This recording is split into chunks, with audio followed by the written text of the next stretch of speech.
have another show that we didn't know about? Because we're on. This is the first time we're on YouTube Live. Oh, nice. For this show. We are live. Welcome to the Star Wars Fanatics webcast right here on Facebook and now YouTube. Wow, we're expanding horizons. I don't have a monitor, so I'm assuming we're all good right now. Yeah, thumbs up from the producer Junior. Joe is here with me. We're going old school. It's Joe. It's Ro. Rob is on his latest grinder tour. I knew it. He's on the grinder boat. What's that called? I don't know. What would a boat for grinder be called? Do you think? The erection? I don't know. That sounds like that close? kind of sounds like an Imperial cruiser. There you have the. How about the Imperial cruiser?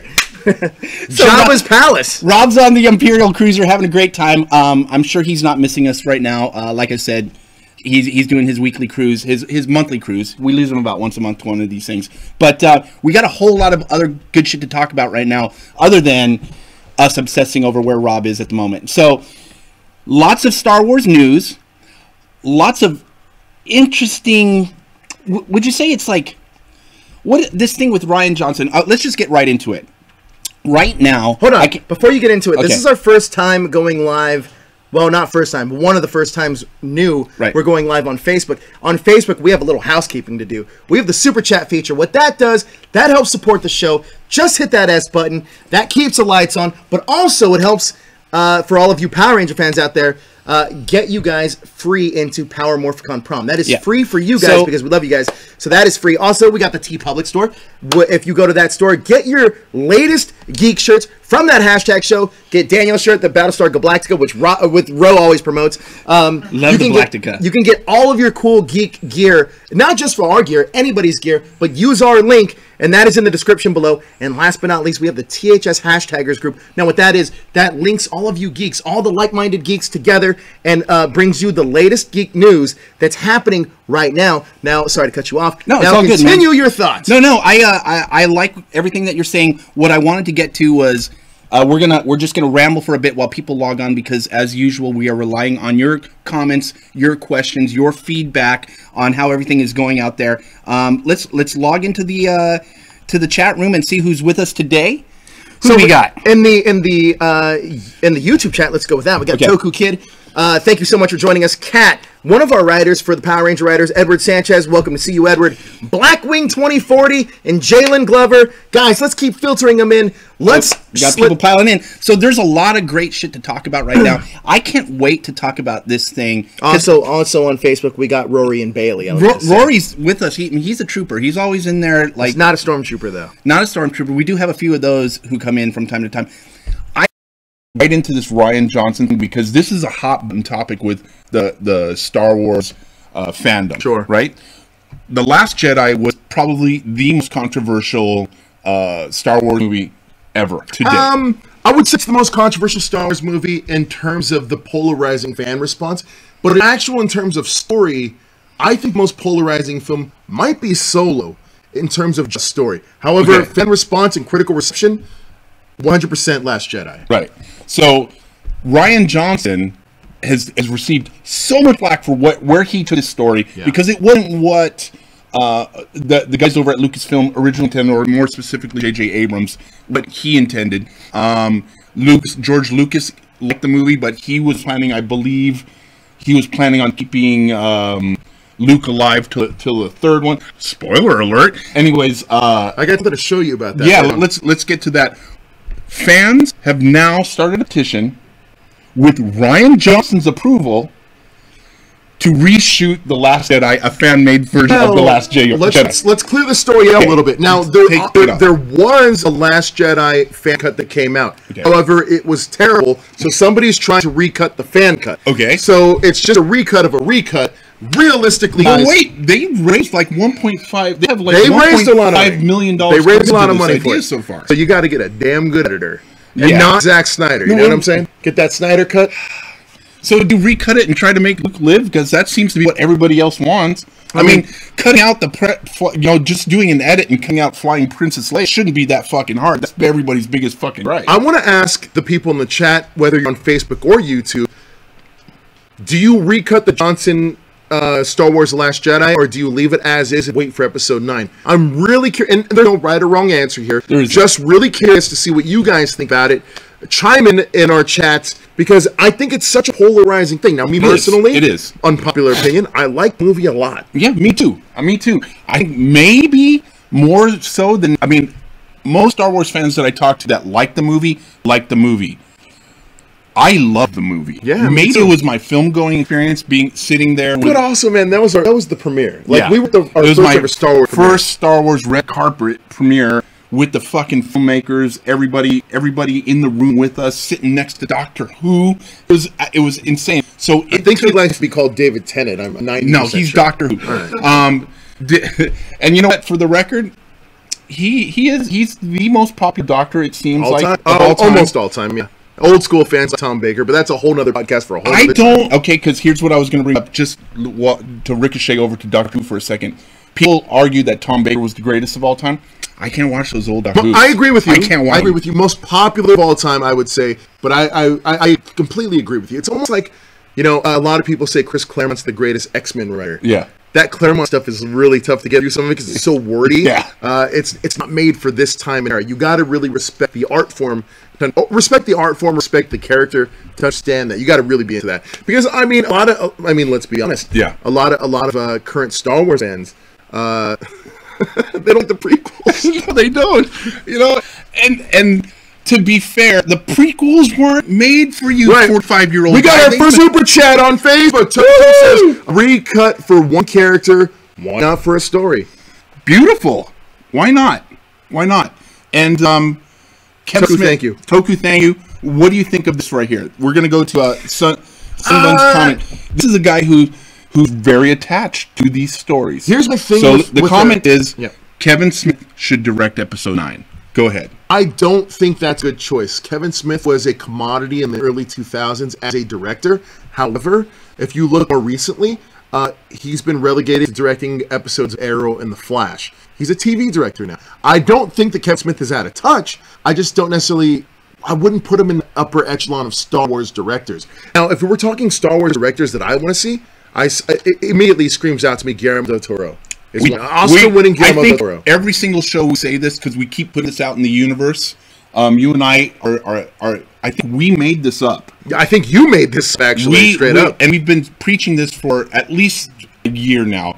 Guillermo del Toro, please make a Jabba the Hutt movie. 100%. Please. Give us that Creature Godfather movie that only Guillermo del Toro can do. Another great director that I would honestly, I think could do a lot with this franchise. A lot of fans of you guys liked Wonder Woman. I think Patty Jenkins, our first female Star Wars director, she got Wonder Woman. She understood the character. And right now, Star Wars has been this not flux, but it's been in the new generation of really highlighting strong female characters. Who better to do that than one of the strongest female characters we've had in the last 2 years, which is Wonder Woman. Right. So Patty Jenkins, I think, can get the universe. Another one, Jon Favreau, who's doing the TV show. The TV. And speaking of, I do think, it says here, let Kevin direct TV episodes. That might not be a bad idea. You know what? Jon Favreau is creating the Star Wars live-action series for the Disney Streaming Channel. He might not direct every episode. He's the creator, producer, writer of it. Do we know if he's actually directing all the episodes? As now, he's directing the pilot. We don't know past that. Yeah, I will put money on Kevin Smith eventually directing one of those episodes. You know, I think the problem with Star Wars that Marvel's figured out so well, and this is something we talk about all the time, is that Marvel's done something very special with their universe, and that's making a comic book movie into a different genre of film every time you watch one of their films. For example, Ant-Man and the Wasp, which we got right after Infinity War, is a comedy. Whereas you get the big budget comic book movie, sci-fi movie, Infinity War. But then you got the political thriller in Captain America Winter Soldier. You have such a great movie. You have the Indiana Jones space epic in Guardians of the Galaxy. So with Marvel, they've done such a fantastic job of creating films based on genres rather than basing them on comic books. And I think that's where Star Wars maybe needs to take a step back and look at their characters. Because let's be honest, somebody like Boba Fett or Han Solo would benefit greatly from making that movie a Western movie. Yeah. You know what I mean? We've seen that kind of play out, and I bring this up all the time too. If you guys want to see the origin story of Han Solo, fucking watch Firefly. Firefly was inspired by Han Solo, and it's a space western about a smuggler. You can see how this plays out as Han Solo from beginning to end. To me, it's like you can watch the Solo movie, and then you can watch Firefly. And like it kind of goes all together right into A New Hope. I want to bring up two things real quick to follow up what you just said. But number one, I'm going to say Ben Wolf and a lot of our new Star Wars writers. I got to give you guys tremendous credit. You guys have been killing it, guys. Ben Wolf, check out his articles on that #show.com.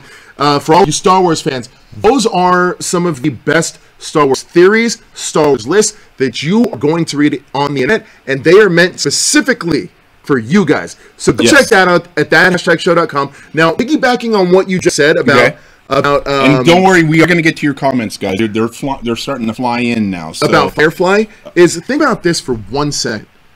Disney acquires the rights to Fox. Right. Disney acquires the rights to Firefly. Disney owns Star Wars. Star Wars Firefly crossover mashup. I am so in. Han Solo. I am Miss Mal.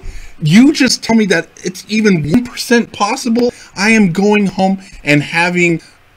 I want to tell you what I would do, but it's going to be dirty and it's going to involve a lot of mess. You're not going to believe it, but we got it in the super chat. Kevin Smith has said he's a fan of SS, not a director. He's a fan of SS. Maybe a fan of SS, not a director. SS. Help us out. I don't know. What do you think SS stands for? Maybe he meant Star Wars. I'm not sure. Huh? Not a director. Which direction have we talked about? The SS. I can't think of any SS directors that we're talking about. Why don't you clarify that? Clarify that for us, please, and because we want to address that super chat because that is very valuable to us. We appreciate you chipping in like that. So let's get to the comments, and we will get right back to that as soon as we can clarify what SS means.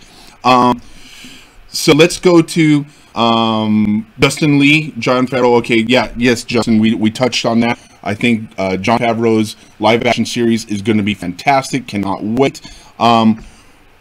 Jonathan Sykes brings up a great point. What I want to know is why all the hate for Kelly Marie Tran. Wow, I don't know. I don't know. The poor girl. She went in. All she did was play her part, and she played it fantastically. Granted, you hate her before she started, but it all turned around. Because I felt like Star Wars was really trying to force. Lucasfilm was trying to force this character down my. Before I knew anything about it, she was in all these trailers. Every time we saw a leaked image or a preview image, it was of her.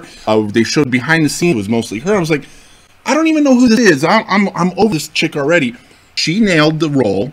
She brought dynamic performance and character to life that I would like to see more of. I'd really like to know the backstory of her and her sister.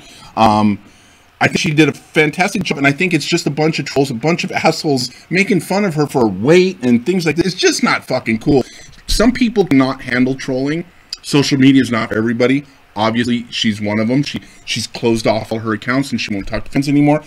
It's tragic that we don't have access to one of these new bright future bright stars of the Star Wars canon coming up. She's going to be a major part, I believe, in episode 9. It's a bummer that we don't have access to her and have a feed. But social media is not for everybody. Not everybody knows how to handle trolls. It's fine. Leave her the fuck alone.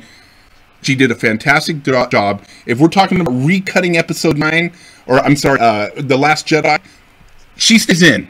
Her role really brought some depth to the storytelling in this movie. I think that, and it would be a shame if she were to back out of episode 9 and they just relegated her to an animated series character, because I think she performed the role of Rose brilliantly. She did what she was told to do. She acted the role she was supposed to act. Now, I know there's a lot of trolls out there, and I will say this. Most of you guys on our page, you guys have been pretty respectful. Yeah. So, guys, I want to thank you for that. However, I mean, we do get the occasional troll, and for all of you trolls out there, you know what? But we just don't feed the trolls. My opinion is, what I would like to say is that Star Wars is for everybody. It's one of the most inclusive universes you can absolutely have, and I think that with a lot of us, we have to understand the message of Star Wars is that, you know, it's fantasy. It's a fantasy story. It's the hero's journey, the legitimate hero's journey. And I think that Star Wars, when you look at the species of races and everybody coming together being the rebellion, it's about inclusion and fighting for what you believe in. Right. And what I think the core of that means is that, guys, everybody's in this together. And I don't necessarily think that, like, as fans, I mean, we can all feel this. When we all didn't like the prequels, we all didn't like the prequels together. When we all didn't like, a lot of you guys didn't like The Last Jedi, and we might be polarized on it. I might not agree with you. However, I don't disrespect your opinion. If you didn't like it, you didn't like it for a reason. I respect that. But to troll somebody based on their look or all these other extra kind of things, that's just bullshit. Yeah. Like, that's not cool. Like, just get over it and understand she's an actress that did a job that was living her dream.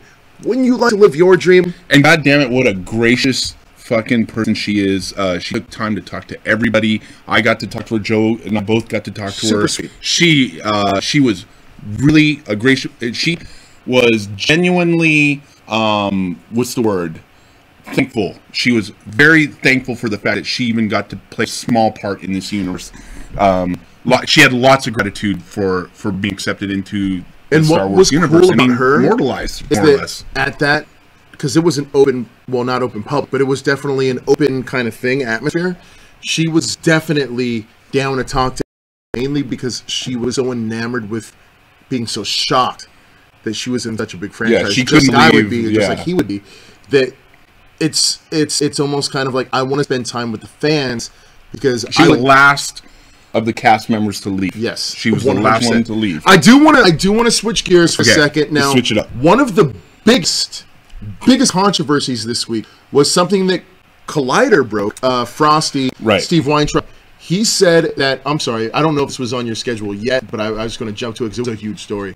The big story this week was Frosty, Collider, Steve Weintraub, a friend of mine. He did say that that Disney Lucasfilms were not currently right now putting on plans for the Star Wars standalone movies. The anthology films. Mainly because of the box office that Han Solo drew in, and also the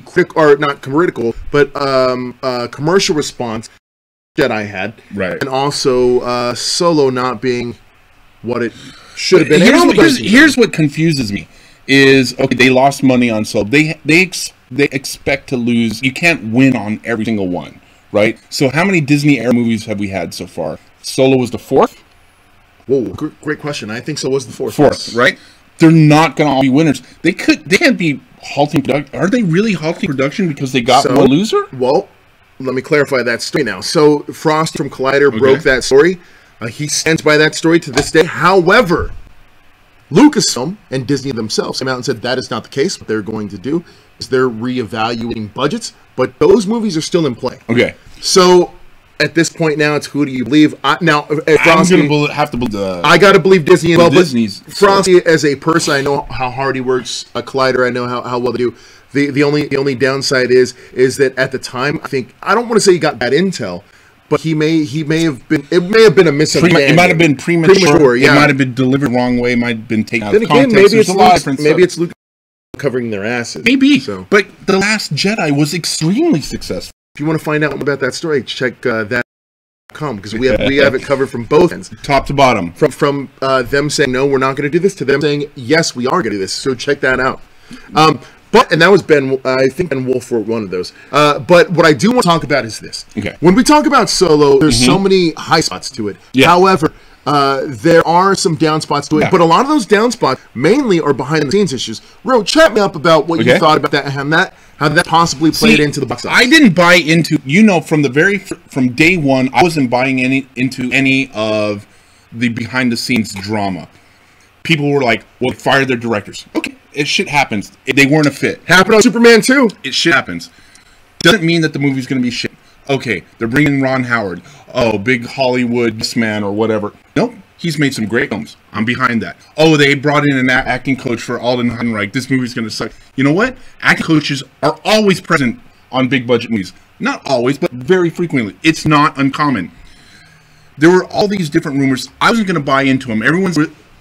Everyone wanted this movie to suck because nobody wanted this movie, right? I was not going to judge this movie until I saw frame of it. After to me, it's like, let it fucking go, guys. Let's get the movie made first and then see what we think about it. Right. Behind the scenes drama is behind the scenes drama. It's going to happen. This is big business. We're talking hundreds of millions of dollars.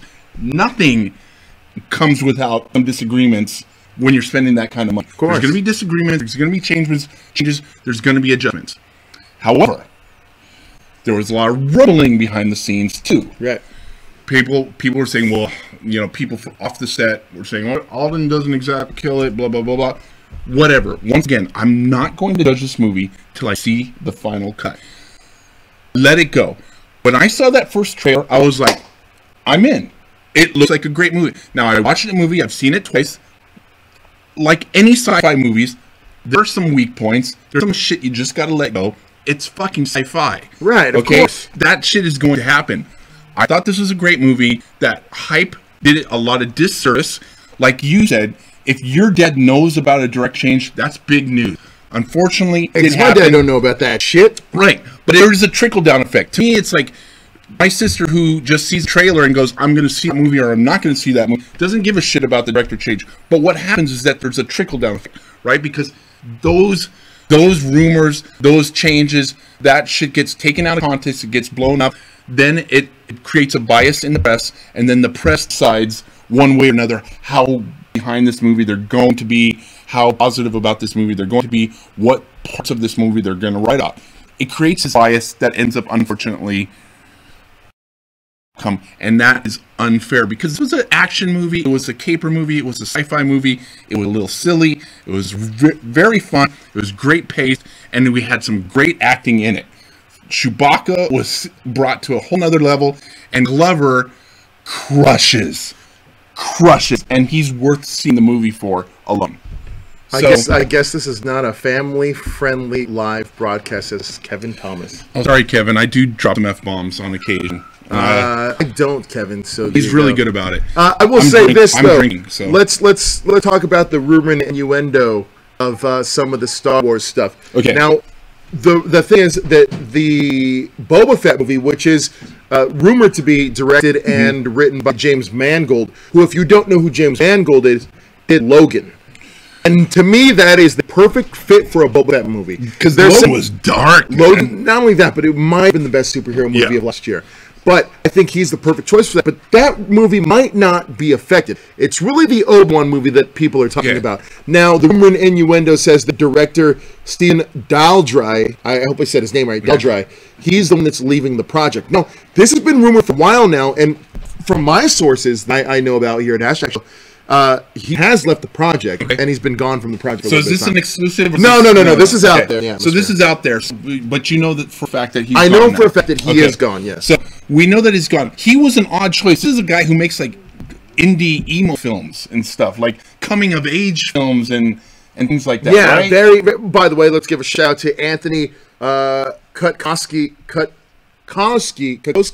He's another writer of ours that we acquired this week.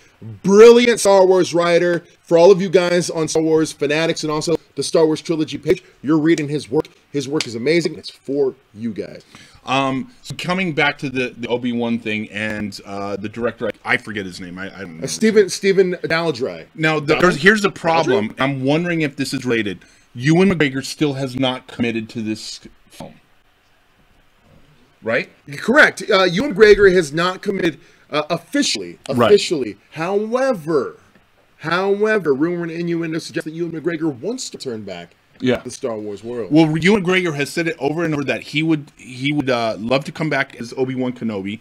That if we're talking about the timeline that's in play coming out of the Solo movie, he's the right age, right? Now, Ewan McGregor, I kind of feel, is the one who put this idea out into the universe. There was a couple of clips went viral about saying he'd love to play Obi-Wan again. That became a big deal in the Star Wars fandom. And then we started seeing stories and we started hearing rumors, and then it became official. Obi-Wan was going to be a movie. Then we got this director, but there was still no Ewan McGregor. There's over and over and over. We got all these updates on this movie. Ewan McGregor was nowhere in these Disney updates. Maybe just maybe, hear me out, this director didn't want to work with Ewan McGregor. That's a possibility. Now, we're hearing a lot about that with Ben Affleck and Matt Reeves. We don't know if that's the case. That's rumor and innuendo right now. But Anthony asks, one of our writers, one of our great writers, by the way, asks when can he be on a show to spit his emotion about Star Wars. We're going to Skype you in. Yeah. We'll Skype you in next week. I think it's me and Ro again. We'll Skype you in, and right now we don't have it set up, but we will Skype you next week, and we'll all talk about our Star Wars emotion. Now, bring you on and hear what you want to spit, and well, let's do it. Ro's talking more so right now about the ruin innuendo of what he thinks is happening. Yeah, and I don't think I made that shit up. I don't have any. Oh, look at that! You got this, and I got that. But I do like the fact, I do understand that, and I completely get it. Yeah. I don't know if that's the case, but it's possible, can be. Maybe, and also there's the rumor and innuendo that maybe Ewan wants to direct it himself. Maybe. Now listen.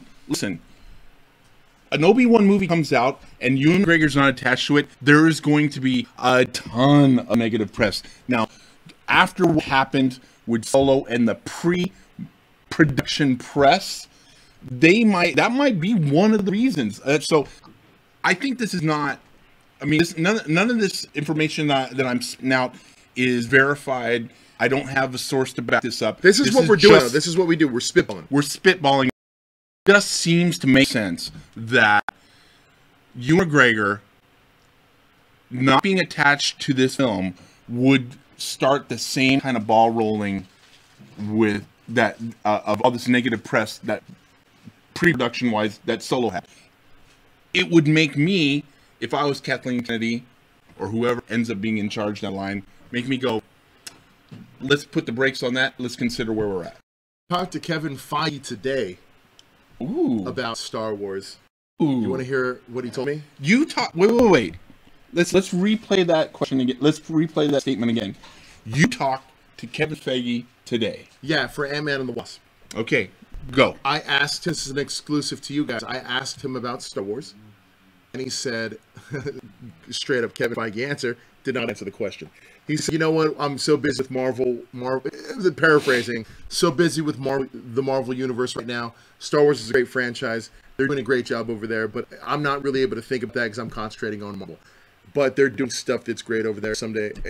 And that's pretty much it. Okay. We don't know whether or not Kevin Feige would want to work there, but he did tell me he respects it. Now, the rumor and innuendo is that Kevin Feige, the president of Marvel Studios, film studios, he's the one that's being groomed to take over Star Wars. Now, let's take that back for a second. Groomed. He doesn't need to be groomed. He's already doing just fine on his own. Yeah. But I think right now, but in fairness to Kathleen, I really should say, it's not like Kevin walked out of Marvel scot-free. Mm-hmm. Right now, 10 years later, he's reaping the benefits of what he's accomplished recently. But he's had just as many controversial decisions. Edgar Wright, one of the one of the best visionary directors of our time, was going to direct Ant-Man. Think about that. Edgar Wright, one of the most visionary directors of our current time, was going to direct Ant-Man. Kevin Feige said, no, we're going to cut you because you want to do your own thing. I need it to be this thing, right? Kevin Feige had the balls to do that. Kathleen Kennedy, I believe, is doing the same thing. Right. She's following that line of thinking that Kevin Feige displayed. Right. Personally, that's what I think. And that's very valid. And I think that if I was in charge of a franchise that important to the fan base, you have to take that shit into consideration. It doesn't matter how great of a filmmaker you are. If you're going to annoy the shit out of the fandom, you're not going to cater to a mainstream audience. If I'm going to put $200 million into a film, you might be the greatest filmmaker of all time. But if you're just going to create an art piece with my fucking money and don't give a shit about marketing, don't give a shit about continuity, don't give a shit about anything but creating your own individualized piece, me as a filmmaker and a film fan, yeah, I would actually like to see that. Then your name is David Lynch. But exactly, your name is David Lynch. Your studio's losing money. The whole shit is getting buried like a fucking. And I love David Lynch, like a Fox Marvel movie, and you're just gonna eat shit for a while until you recover. I love David Lynch, but I'm happy he did not direct Return of the Jedi. Yeah, me too. Those fucking Ewoks would have been having butt sex or something in the TP, and probably and right into the Death Star with jetpacks or something. It would have been just off the wall and insanity, and it would have looked like an acid trip porn with furry creatures. Actually, So- I might still want to see that. Whichever one of you said it in the chat earlier, you were right. Ro is not family friendly. No, Comments, apparently. Yeah, hey, seen it's an evening split. show. This is a PM show.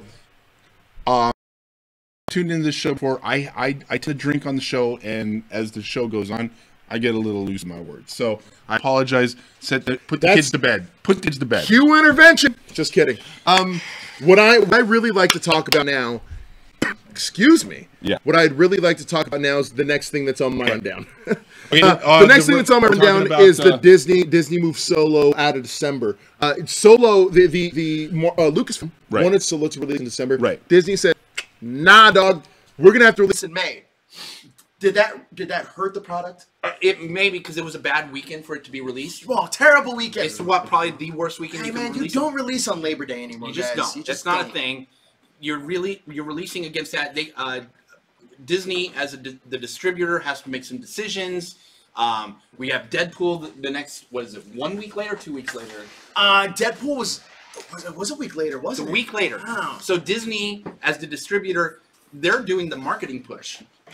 There's a conflict there. That's not the greatest weekend for a big budget movie like Solo to come out. However, it wasn't the biggest budget Star Wars movie. Maybe they kind of foresaw what was coming. We're expecting a Disney movie in December. I mean, a Star Wars movie every December. It was kind of odd to get this and then have to skip. Now I know that I'm not going to get a Star Wars film for a year and a half. I agree. So that's kind of weird. I mean, I'm okay with it in the end because I know that there's other Star Wars content coming out via the streaming channel and animated series and things like that. But still, weird choice. I just don't. I don't get why they did it. Let me ask you a question then. With Star Wars, now we just had a May release, and they usually release in December. Right. How are you? What's your feeling on the dual release? You get a May and December release. You get a summer and winter. Are you on board with that? Are you kind of like, you know what? I just want don't one know. Star Wars movie a year. I'm good with a Star Wars movie a year right now till they get this going. Because here's what we have to do. We have to finish out the trilogy. Let's finish out this trilogy. Give me episode 9. Now we can ramp up and figure Star Wars out. We have episode 9. We have the Disney streaming channel coming out. and the animated series. In the animated series, we know that David Filoni is creating a new Star Wars Resistance animated series. We know that Favreau is creating a TV series for the streaming channel. We have all this fucking content coming out. This episode 9 has to. We need to wrap the trilogy. Yeah. Star Wars are about the original trilogy, the prequel trilogy, and now the new trilogy. Let's wrap this trilogy out, and now let's reinvent Star Wars. Let's close this chapter right now. That's what I would like to see. Me personally, I think Star Wars should only have one movie a year, and let me tell you why.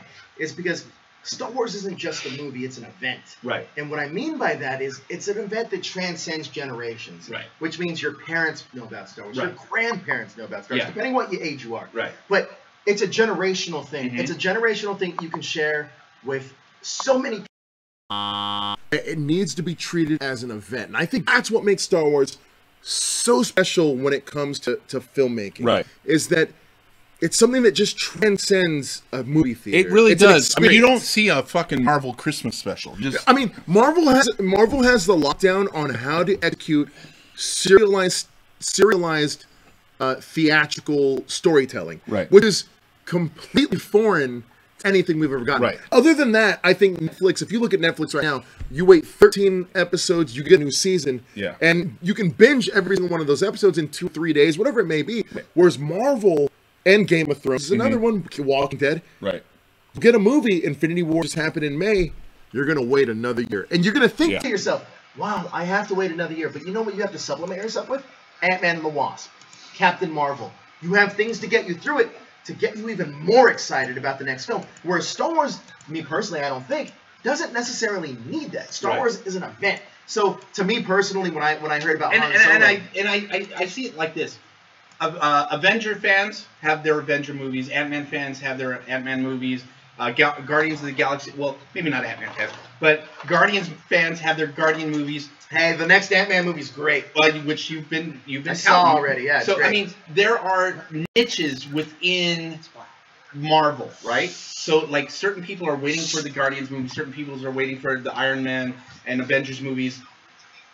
people who are waiting for Star Wars movies are waiting for Star Wars movies. Yeah. It's not. It hasn't gotten to that level. But maybe 20 years from now it'll be like that, but or even 15. I think the one thing that Star Wars, I really should say Solo lacked, is that with Marvel, for the most part, you don't need the prompt of when the movie takes place, right? So if you're a cat, and you got to think, I know all of us, we're hardcore Star Wars fans. We're on Star Wars Facebook page. Right. We're in Star Wars groups. We're in a geek YouTube channel. Yeah. But the mass majority of moviegoers, it's very hard for them to distinguish Han Solo from Episode 9. That is a funny thing that you brought up because, like I said, my sister is completely opposite from me. She goes to the movie 5-6 times a year.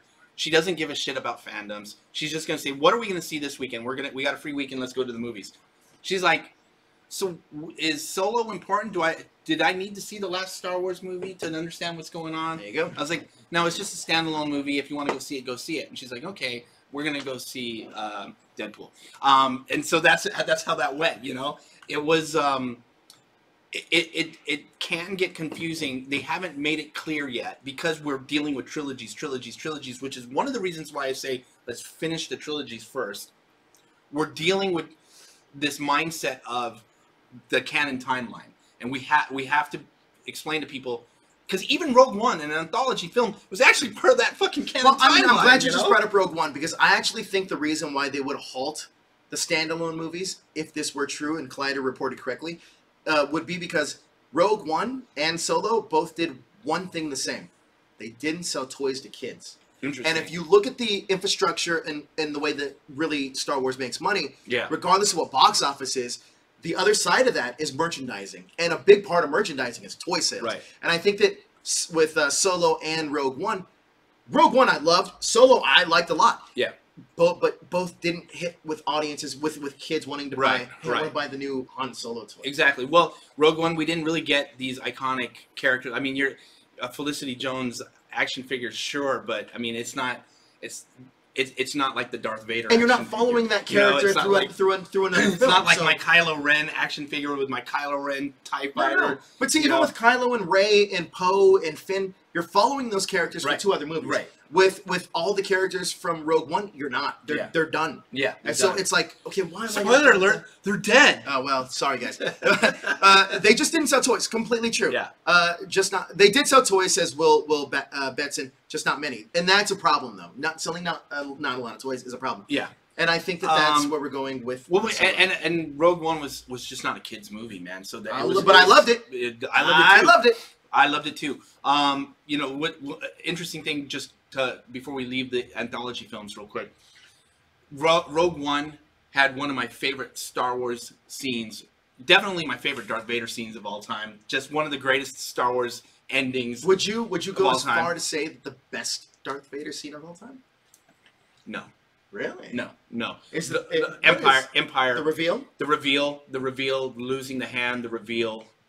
That was the greatest Darth Vader scene. I agree. It's the most iconic. It is the most iconic, and to me, it resonates in me. And it's the first thing I think about when I think about Star Wars. Period. So to me, that's the greatest Darth Vader scene of all time. But coming back to the anthology films, Han Solo, loved it or hate it, to me had one of the greatest hardcore fans reveals at the end. Yeah. It might have been the greatest reveal, a cliffhanger, whatever you want to call it. With the spoiler alert, here he goes, with them revealing Darth Maul at the very end. I thought you know how much hate we're going to get on this video now? Because you just revealed that? That's because these fuckers didn't support their fandom and see the movie. So I'm telling you what happened. Go see the movie because Darth Maul's in it. Ben Wolf, our writer, does make a great point. Stores couldn't merchandise Solo because the threat of Avengers. Yeah. I agree with that to an extent, but I also think that Solo came out in such an ill-opportune time. Yeah. Because you also got to think in terms of toys. Yeah. Toys R Us was closing nationwide. Dude, I mean, that changes the game. It changes the game. It really does. It really does, though. Yeah. Because a lot of kids that would just go on impulse buys would buy toys, whether it be Star Wars, whatever it may be. But if that's not there, you can't necessarily do that. So it's going to be interesting to see how much Target ramps up on the next Force Friday. So what we have traditionally were these great, huge displays at Toys R Us. That's true. Force Fridays lining up outside of Target and Toys R Us. Toys R Us is gone. All we have now are Happy Meals And I don't. Did we? Has there been a Maybe you McDonald's campaign? Well, maybe for you Star can wait Wars? in line on a queue on Amazon. The last time Taco Bell. Who knows? Who was the last? Who we're gonna cut to producer Junior. Taco Bell back in episode like the prequels. So The gift that keeps on giving, Taco Bell. Was the last food chain to endorse a Star Wars product. Denny's did Solo, but that was kind of weak. They weren't really doing anything but like sippy cups or something like that. I'm going to move on to our next story. Okay. Billy D? Yeah, that's okay. what I was going to go towards. Billy D. Okay, let's talk Episode about Billy D. 9. All right. Episode 9, there's a strong rumor in the Force going around Yeah. that Billy D. Williams is returning to the Star Wars Do you universe think- as Lando Calrissian in Episode 9. Do you think Glover's portrayal of Lando Calrissian. of Lando and Let's it's get it together. popular? Sorry. Let me start again. Do you think that Glover's portrayal of Lando in Solo, the hype, the praise that it got, has something to do with this reprisal or demand for the character? Well, no, I don't. I do think that it has. You know what? Yes, I'm going to say yes. I think it has a part to play. Okay. However, I think that most people that saw Episode 8, there was an outcry. Why isn't Lando Calrissian in this Right. movie? Especially when they say, "Hey, we put out a signal that we want all this help," and a lot of people Right. expected Lando to show up, and Right. he didn't. I think that the fan interaction from Episode 8 is dictating what Episode 9 is going to be. Now, go ahead. During The Force Awakens, we were at Star Wars Celebration. Billy D. Williams was there. Billy D. Williams was also at the Solo red carpet as well, but we didn't really get an up-close look at him. Got an up-close look at him. He doesn't look like he's in the best physical shape. Do you think that's maybe why they held No, off? that's the rumors. He's getting in really good shape now. Okay. But for me, I don't think that's the problem. I think that and this is a lot of rumor and innuendo. A lot of people are saying that mentally he might not Right. be there. So if there was a couple of viral videos. Unfortunately, I don't like to see this shit go around, but people are spreading some videos where he was in some interviews and not really comprehending what was being said. Then in these I mean, interviews. that could be misconstrued. Right. We didn't hear the full interviews. However, he was on Lost. And in Lost, it sounded like he knew what the fuck was going on. Yeah. But I will say this. Billy D. Williams as Lando Calrissian, a return would be amazing. I think so. He's the only one left who hasn't really made. Mon a return. Mothra. Hey, he did do the voice on Rebels. He did do the voice on Yes, Rebels, yes, that's he true. did. Yes, But he did. another cool thing, too, is I really do think Donald Glover put that character back in a pop culture. Yeah. Realistically, though, Donald Glover probably had more lines as Lando Calrissian. In No, Han not Solo realistically. That's a fact. Than Lando maybe had in and he had Rebels. more capes. At least a He closet had more of style. capes. He had more So- style. I do, though, think that Lando's... funny enough, we talk about action figures. Yeah. Lando Calrissian's action figure, Donald Glover's action figure, sold more than any other solo action figure. So that's a definite possibility that, marketing-wise, They were like, "Hey, why they would... Oh, wait, yeah, Wedge! Wedge. He's another one we haven't gotten. well, that's a tricky one though. Wedge is kind of tricky because Do recast. I think you do recast because people don't know Wedge that well. Like they know Lando, like they know Billy. Because he's D. an Williams. iconic actor. Wedge is a name though. Wedge is an iconic name in the Star Wars in the universe. Star Wars lore. Yeah. Especially if you read the books, the EU Wedge is all over that shit. What few people know is like how valuable Wedge really was to the rebellion. And yes, you recast Wedge. I think you recast Wedge and you bring him back.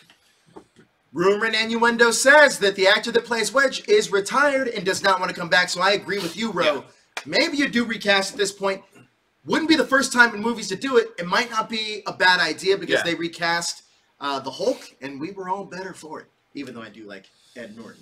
All right, I enjoyed it. let's move on to our last story of the week. Which, there's Okay. one more story. There is The okay. Mose Eisley movie. The Mose Eisley movie. My fantasy come true if Dash Rendar is in this movie. Okay. Legit shot a load. All right, the Mose Eisley movie. B. Arthur as the bartender. Oh boy, you're stretching. Okay. And the special Comic-Con special Okay, where you so get is the this- Black Series. The Black Series The Arthur holiday- Black Series. No, Mose Eisley stories. Now there is this. That is B. Arthur. There it is. There you go. Golden Girls return. Now, do you do short stories for this film?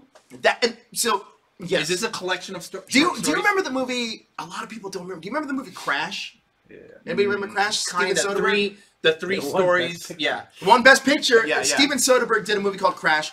What it was an anthology movie that tied into one overarching story. Uh-huh. This is exactly what I think you need for a Star Wars anthology movie. Now, not just a Star Wars anthology movie, but a Mos Eisley movie, because that way you get a story from a bartender. You get a story from. We're talking about the cantina. I'm going to pour it. Go ahead. You got a smuggler in there. You got somebody like Greedo. To me personally, if you can tell those aspects of a bounty hunter, different Star Wars stories, pull them all together, and you get it all meeting at the Mos Eisley Cantina.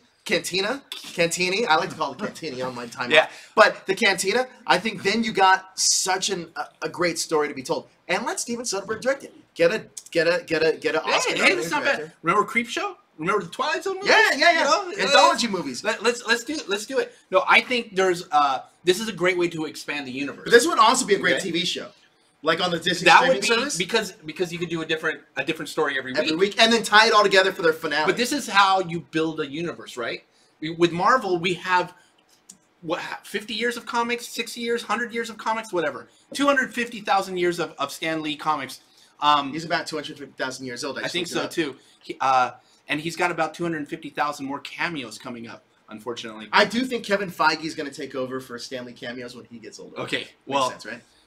either way, I'm over pointing out the fucking Stan Lee to my date. How would you feel if George Lucas started making cameos in every Star Wars? I might enjoy the first two. Yeah. I might enjoy the first He's two. like, Yeah, maybe one, maybe two. Then after that, we're good because Stan Lee proved that after 3, we don't need to see you make us say the same stupid line again. Go, because I never understand what he says. He just goes, So he reminds me of a giant Ewok. That's why he talks like. so coming back to the Mos Eisley Cantina, I think that's where we left off. Yeah, that's what we did. This is great for world building. You can Yes. introduce new characters. This is the Star Wars underworld that we've often talked about. You can offshoot into new worlds and start building new characters and new storylines from a place like But something this. we hadn't thought of, which I just popped into my head right now, is that it's also a hub to interconnect all of your standalone movies. Because you can have younger Solo, the Obi-Wan that's going to be in whatever Obi-Wan, the Boba Fett that's going to be in that 100%. movie. Boba You Fett. can Rogue One characters. Jabba the Hutt. You can interconnect. Maul, This can be. yeah. Can almost be your hub to interconnect all of those movies right before you get to A New Hope. Right. And I think that can be really interesting. It's kind of like Cheers, where everybody knows Yeah. the name, right? Yeah, and actually, that would be quite awesome if they get Norm, and Ted Danson possibly as like. Dude, every time they walk in, Boba! Cliff Clavin was in Return. There you No, go. Empire. That's right. That's Empire. right. And honestly, I don't want the dun dun dun. Dun. I want dun dun dun dun dun dun dun. How better? How cool would that? Now, who is the character that sits at the end of the bar in every episode? That Who would you put there? Is that Cliff? Yeah, who would you put your Cliff and Norm? Who would you put? Who would that be in the Mos Eisley Cantina? Well, Norm. Cliff and Norm. I would say Norm for sure. You got to go with the Rancor Keeper. Okay, Cliff, on the other hand, somebody that delivers things. I might go with Greedo. that's not bad, but we know his fate. Maybe the dude that tells Luke that like, hey, I have some. What is it? I have 3 sentences on so that guy, and he's also in Rogue One. He's not bad. I have the death sentence on you. What was it? Death Mark. The death, Death mark. Mark, yeah. In 17 I'm If gonna, you want- I'm gonna lose my Star Wars. If you want card for Jonathan this one. Kasdan involved at all, you include IG-88. If Or you no, have no, Bosk. There's another Bosk, one. that's a good one. Bosk might be good. I don't know, but I think that would be what I would do if I was creating the Salacious series. Crumb. Yeah. Dash Rendar. Don't even tempt me. B. Don't even Arthur. tempt me. B. Arthur. is No, sitting at the end of the honestly, that could be your hub for the Star Wars standalone universe, which I think, Yeah. honestly, if they're tying all that together, then it's like, oh, wow, there's Kira, like an older Kira or whatever. Yeah. That makes a lot of sense to me, and I would really, really like to see No, it. that's an interesting story. Now, coming back to why you brought the story up, was this a real thing? Yeah, 100%. And is it still a real thing? Where are they with this? I would assume it is. I mean, if you believe Collider, then it's not. But Well, if you- they've been pretty accurate with some of their stuff. Not Jeff Schneider. That guy's a douchebag. But if you believe Lucasfilm themselves, then yes, this is 100% real. In development or just on the table? I would say in development. I wouldn't even be like, hey, there's a script ready for this. No, it's in development. I would definitely say it's in development. I'm not speaking from. By the way, I'm not Collider, so I'm not Jeff Schneider. I'm not speaking from fact. I'm speaking from speculation. But now let's come back to the first story. One of the first stories we talked about tonight. That the fact that the anthology bringing films, it all around. I like this. Right, the anthology films are all on. Bro, that's how you do a goddamn show. Right, you know, I've been doing this for a minute. You know, I wasn't on Sliders for nothing. Hey, I'm not gonna bullshit you, man. When we were at WonderCon, I was this close to getting Ro a booth with his slider pictures and his 90210 one still that he had. My one shot. Yeah, I'm the king of nailing the one-line parts and ending up on the editing room floor. Let's play a little game. Do you remember one of your lines from Sliders? Yes.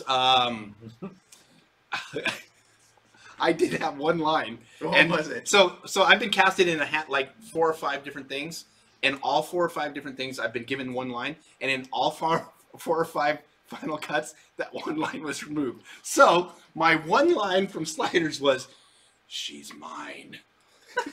What was your one line from 90210 that got cut? Do you remember that? Dude! That was it. I love it.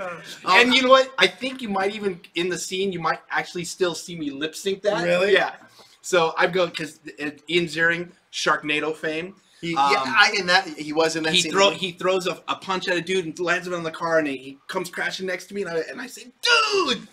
Fun fact, I spent the whole day watching that episode and finding that one shot, and then I posted it on his Facebook. And then he literally messaged me, "I can't believe you spent your whole day looking for this."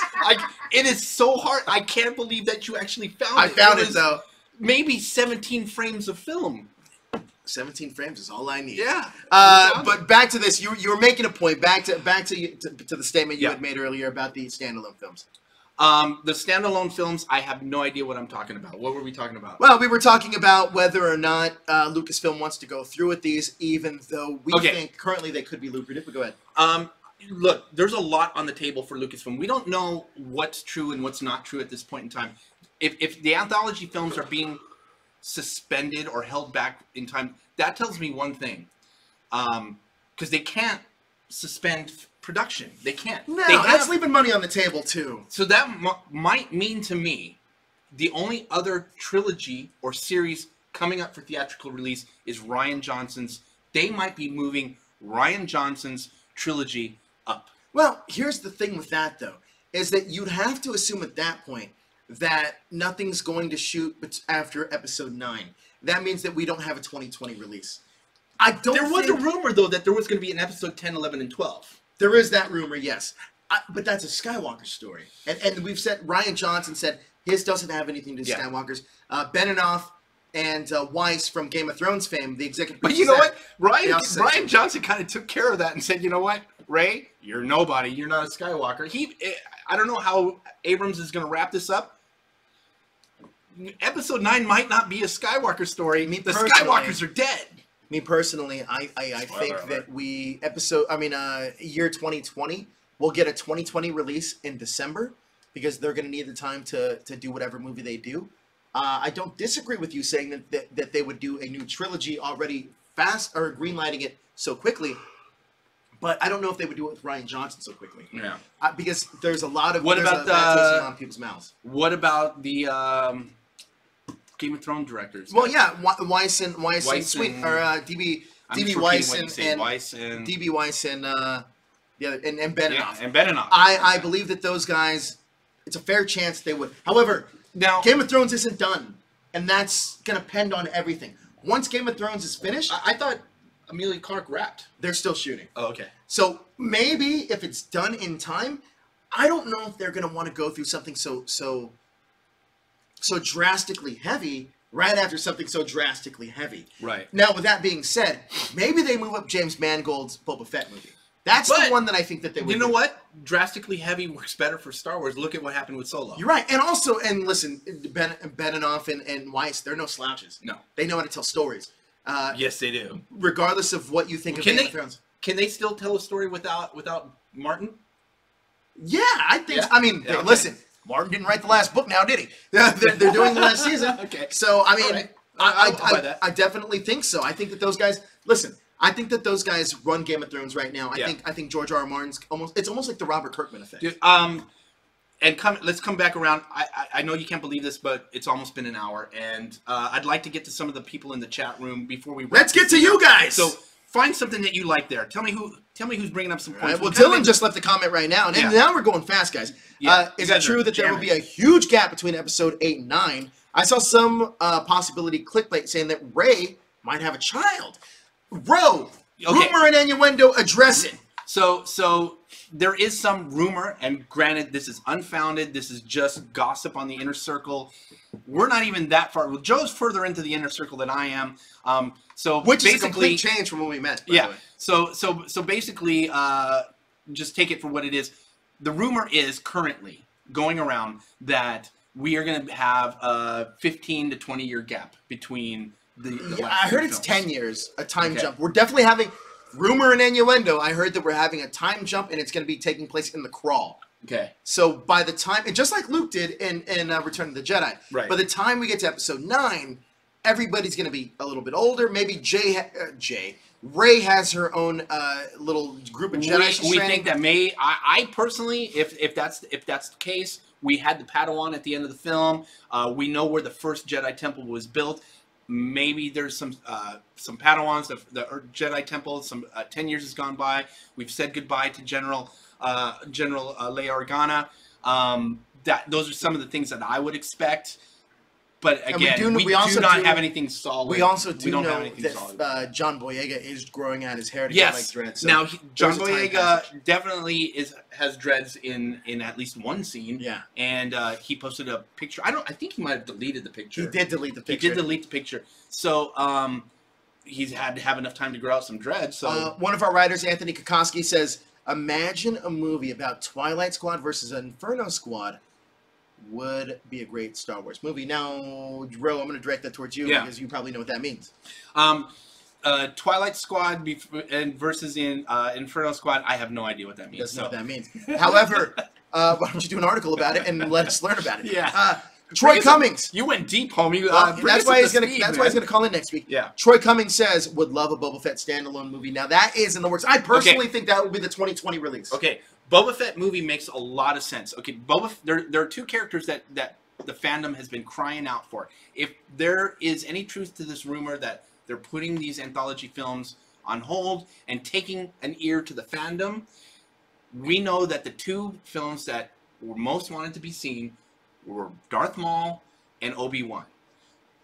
We have the perfect opportunity with Solo out of the way, setting it up to take care of them in both both of those characters. But let's go to Boba Fett first. Boba Fett was supposed to be the first anthology film. Yes. Guess what happened? No, Rogue One was always supposed to be the Oh first. yeah, the second. Yeah. Instead of Solo, we were supposed to get the Boba Fett movie. Originally, we believe that. Well, it was the year that we were at Okay. Star Wars Celebration. Yeah. That This one kind of put us on the map. It did put us on This the one map, put us on the mainly map. because that was the year we were all at Star Wars Celebration. We got the trailer for episode 7. I cried. Rogue cried like a Yeah. baby. He watched it about 17 times on Literally. the phone. On my phone. But regardless of that, regardless of the man tears, all of the directors were supposed to come out for their respective movie. Now, granted, back then I think it was 2016. Yeah. This is when Fantastic Four came out. And That was a winner. it was not. Then it was rumored and speculated that Josh Trank was not going to Okay. be there because supposedly he was sick. So- at that point, Star Wars universe went rampant, and they said this motherfucker got fired. Guess what? Little do we know, that motherfucker got fired. So here's what happened. The original Boba Fett movie that was on the wall. It was on the fucking wall at Disney, slated for release, with casting names and storylines and storyboards were being laid out. This is what was going to happen. And F you, Nerdist, for saying that hashtag show is a bunch of fakers, because what have you broken lately? I was just gonna say that. What have actually, you broken They lately? did break. No, what was it? Well, here's what they did break. Chris Hardwick is not in the best of standings Yeah. in pop So culture right now. Sorry, Nerdist. The story was at the time, and this was happening. This was Michael Fassbender was going to be Boba Fett. Boba Fett timeline was unknown because we found out that Boba Fett is actually a mantle, kind of like the Dread Pirate Roberts. It's a helmet that's passed Which on. was that? You know who confirmed that? And that was confirmed inside. No. Not just inside. It was also confirmed by Josh Trank and Michael B. Jordan. Yes. Because also at the time, somebody else, which we didn't know was in talks with, Right. was Michael B. Jordan. Because they were planning Michael B. Jordan to possibly have that role as well. Right. Because it was If a not, mantle. and I think part of the rumor was it might have been both of them, that Fassbender was handing off the Boba Fett mantle, and we were going to see this I bet transition. Lucasfilm wishes they got Michael B. Jordan. Anyways, it blew up. It made it to the front page of like Yahoo and every publication, and we heard that Disney actually pulled the story because of that. Yeah. And I would actually still like to see that. I'm just tooting our own horn right now. Rory says, So. I don't see Ryan Johnson's trilogy ever getting the green light. Word is Kathy's leaving Disney in September. Okay. And with Kathy gone, that means Ryan's gone. Yes. Kathleen Kennedy was a big Rian Johnson fan. She loved The Last Jedi. She loved where he went with the storytelling. They worked very well together. With Kathleen Kennedy gone to defend him amongst all this noise, I don't know if he makes it. All right. Chat me know. up about this. What about the Knights of Ren? Where are they? The Knights of Ren. Now, the Knights of Ren were dropped very briefly in The Force Awakens. We know that. Rian Johnson felt, and this is great. This shows you actually how much he cares about this. He felt that the Knights of Ren were a big part of the story, and they would detract too much from the story that was going on in The Last Jedi. Right. They needed to be addressed in their own timeline, and I agree with that because we don't know too much about that other than somehow they're affiliated with the Jedi Temple, somehow they're affiliated with the fall of the Jedi Temple, and somehow they're affiliated with Kylo Ren.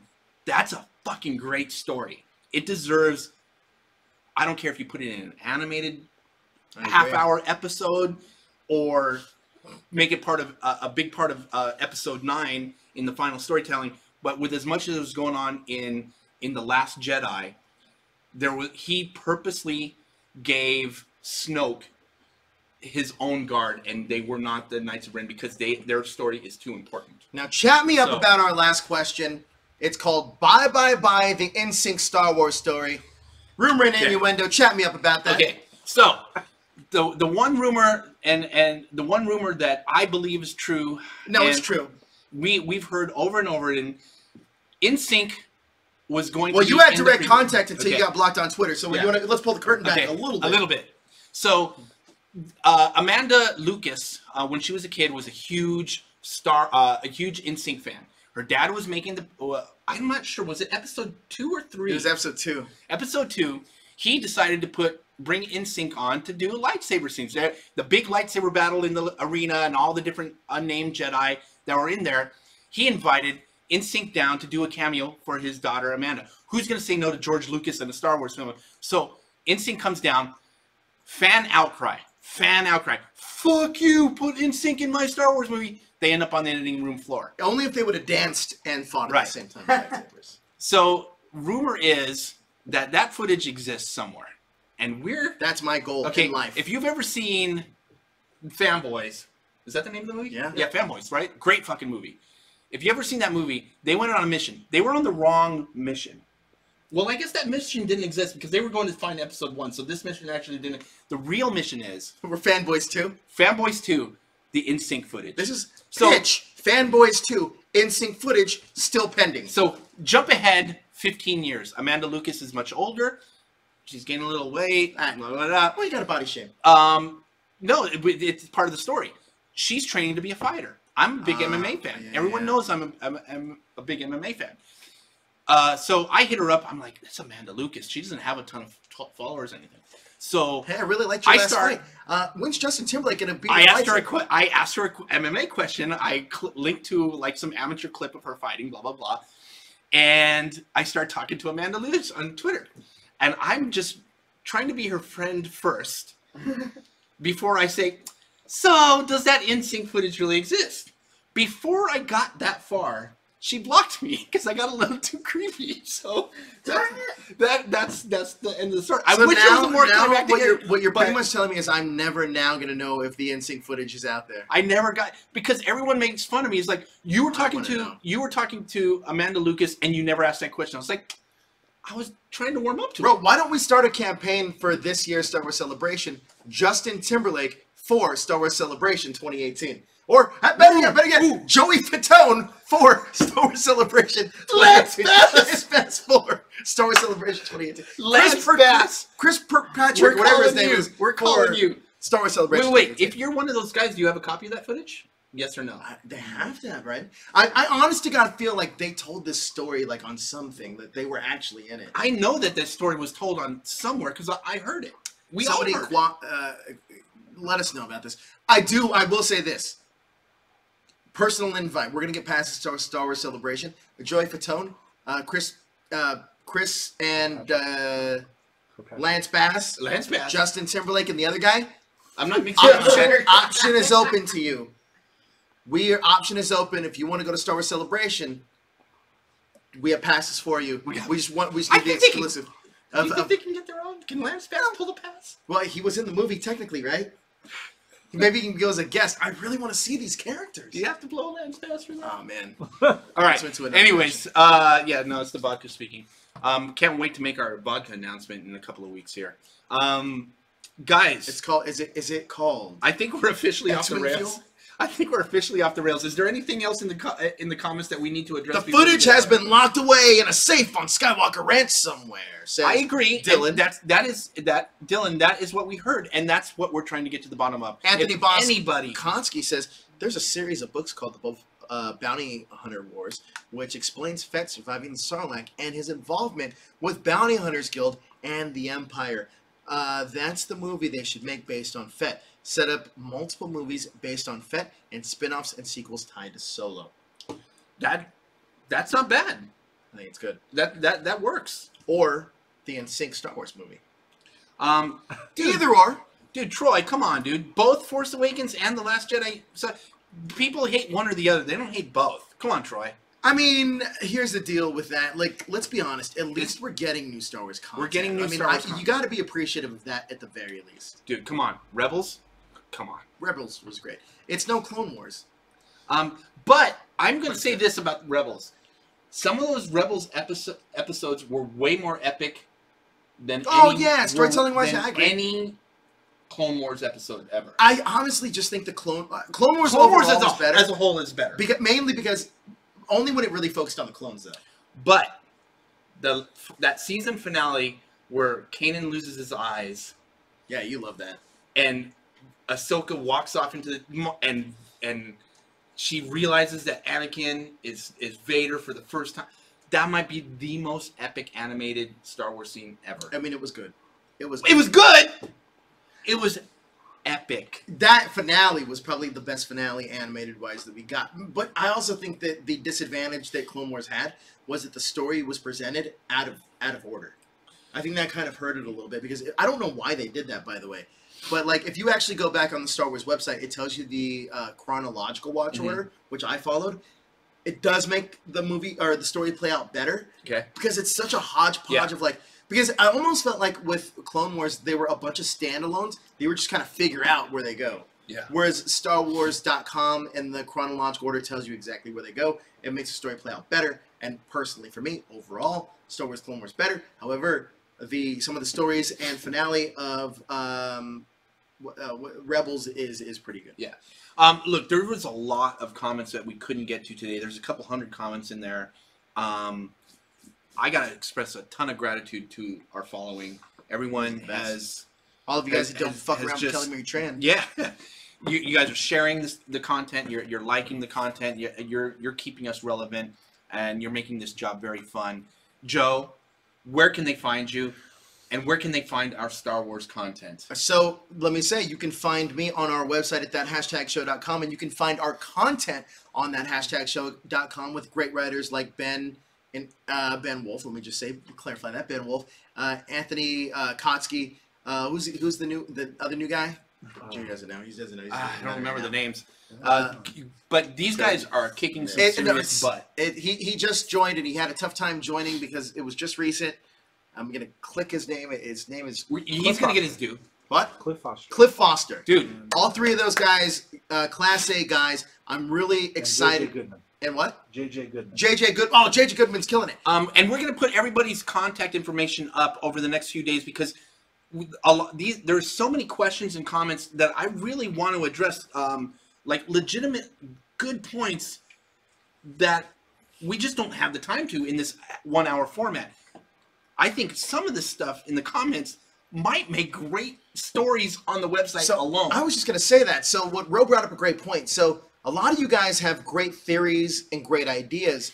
Why don't you send in a 300-word article to 400-word article to ths@thathashtagshow.com, and maybe we'll feature your article and you can become a writer talking about things you love, which is Star Wars. And I'll tell you what.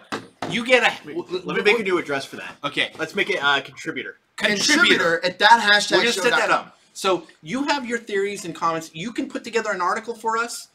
300 words? 400 words. 400 words. Send it to contributor@thathashtagshow.com. We will review it. We'll get it up and posted. And I'll tell you what. Whoever gets the most engagement. Yeah, there you go. Whoever excites the most Star Wars fanatics. Gets free passes to Star Wars Celebration. There you go. And maybe even Skype in to talk about it on the air. Let's start doing that. Free passes to Star Wars Celebration. Whoever gets the most engagement. And that, again, that is contributors at thathashtagshow.com. Give us your best fan theory. Give us your best... what else besides fan theory would there be? I want fan theory. I want speculation. List is up at the top. And I want reviews. If you have an EU book that nobody's talking about, fucking tell us about it. Just tell us about it. And for those of you that might not get a whole lot of likes. For those of you that are already writers and you want to go to Star Wars Celebration, just let Junior know. But guys, again, we don't have time to get to all these comments. So thank you so much for engaging tonight and being a part of the show. Thathashtagshow.com. We're gonna do more with the viewer base. Try to get set up a Skype line so you guys can participate on the show live. We're going to make some expansions. We're building the team. You guys are pushing us to do better. So thank you. I know we come on. We're silly. We're just a bunch of silly goose, drunk buttholes, just say silly things. But we really are appreciative. And you guys keep us relevant. So thank you. And Why don't you take us out, man? You guys can find us at thathashtagshow.com. That is where you can get your latest geek information, whether it be Star Wars, Marvel, DC, horror, whatever it is. Check it out at thathashtagshow.com. You can find both of us on Instagram. He is at Rosahibi. I am at thathashtagjoe.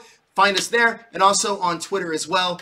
But that's going to do it for us, guys. Please hit that like, share, and subscribe button to stay up to date with everything trending in geek pop culture. May the force be with you, people.